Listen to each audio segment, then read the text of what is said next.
আশিক এত থাবরাস বুঝি আর থাবরাইস না আশিক, আইয়া এবার তোরে থাবরাইব আশিক, অনেক থাবরাইছস আশিক, এবার একটা নিয়ে নে। আজকে খালি আমি দেখবো বাসায় যাওয়ার পরে।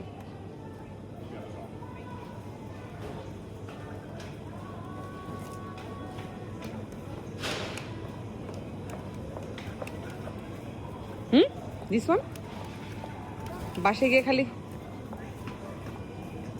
তোমারে থাবড়ানোর সময় হয়েছে, পিছে খারে রিসাও।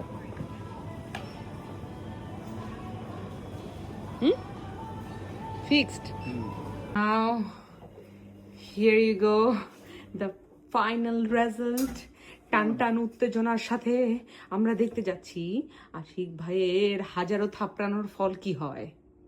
আগের বার আশিক ভাই কানের পাশ দিয়ে গুলি যাওয়ার মতো করে জিতে গিয়েছিল, এবার যদি না জিতে তবে তার কি হবে এটা নিয়ে আমরা ভাবুক জনতা।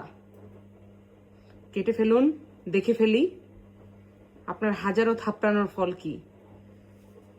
থাপড়াইলে লাভ হয়, মনে রেখো কিন্তু। অবশ্য মাঝে মধ্যে অ্যাক্সিডেন্ট হইতেও পারে। আমি তো বলতেছি না যে আমি টিউটোরিয়াল খুলছি বা কিছু।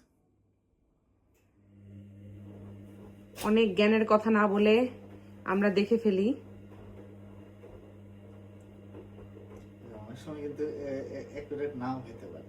না না, সেটা তো অবশ্যই, কিন্তু আপনি তো বলেছেন যে আপনার থাপড়ানোর ফল কখনো বৃথা যায় না।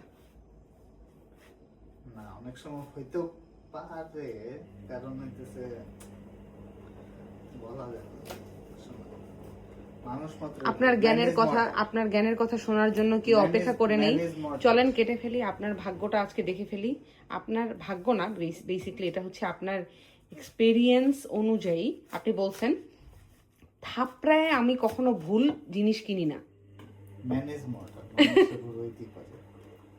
ওকে, ইটস ওকে। না, রেডি আছে বাট একটু হালকা লাল। ঠিক আছে, ইটস ওকে।